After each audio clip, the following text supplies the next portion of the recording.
দেওয়া হলো, জঙ্গিদের বাড়ি উড়িয়ে দেওয়া হলো, অমুক হলো, তমুক হলো, মান কি বাত।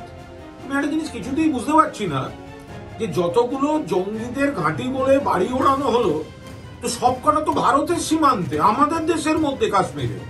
তো এতগুলো জঙ্গিদের বন্ধু আশ্রয়স্থল, এগুলো কি ভারতে ছিল? যে বাড়িগুলো ওড়ানোর ছবি দেখানো হচ্ছে, কড়া ব্যবস্থা নিচ্ছে ভারত, একের পর এক জঙ্গিদের আশ্রয়স্থল উড়িয়ে দেওয়া হচ্ছে, সব তো ভারতে ছিল।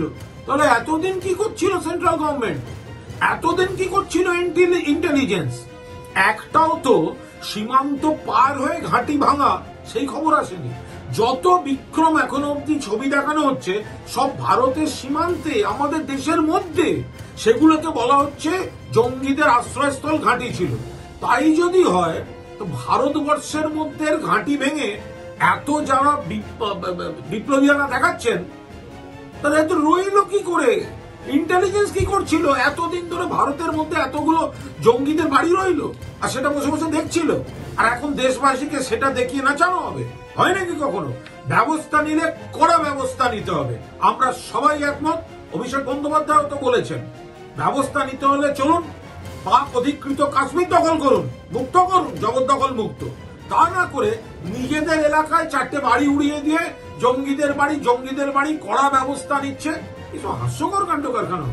প্রশ্ন তুলেছিলেন, প্রচার করেছিলেন, কেন্দ্রকে সমালোচনা করেছিলেন, সেনাবাহিনীর উপরে প্রশ্নচিহ্ন দাঁড় করিয়ে দিয়েছিলেন, তাদেরই দলের উত্তরাধিকারী বলছেন যে সার্জিক্যাল স্ট্রাইক আর নয়, মানে সার্জিক্যাল স্ট্রাইক হয়েছিল, এখন পিওকে দখল করতে হবে। আমরা যখন বলি যে ভারতবর্ষের সীমানা বাড়বে, তখন তৃণমূল কংগ্রেস সমালোচনা করে। একটু অপেক্ষা করুন, এরিয়ার বিভাজনের রাজনীতি চাপানুতর, পরস্পর আক্রমণ প্রতি আক্রমণের কোনো প্রয়োজন নেই, ক্রিয়া প্রতিক্রিয়ার প্রয়োজন নেই। সময় এর মধ্যেই যা ব্যবস্থা নেবার ভারত সরকার নেবেন, এই আস্থা দেশের মানুষের আছে। পাকিস্তান নিজের ভাষাতেই উত্তর পেয়ে যাবে।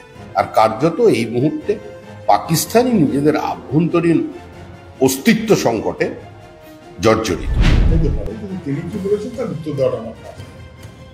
তিনি বলেছেন যে এখনই আমাদের একেবারে সর্বশক্তি নিয়ে পিওকে দখল নেওয়া উচিত। প্রধানমন্ত্রীকে বোঝাবেন, প্রধানমন্ত্রী ওনার ঘনিষ্ঠ, প্রধানমন্ত্রীর আনুকূল্যে উনি ইডি সিবিআই থেকে বেঁচে আছেন, সবাই জানে। প্রধানমন্ত্রী ওনার ঘনিষ্ঠ, তিনি প্রধানমন্ত্রী ঘনিষ্ঠ, উনি নিশ্চয়ই প্রধানমন্ত্রীকে বোঝাবেন।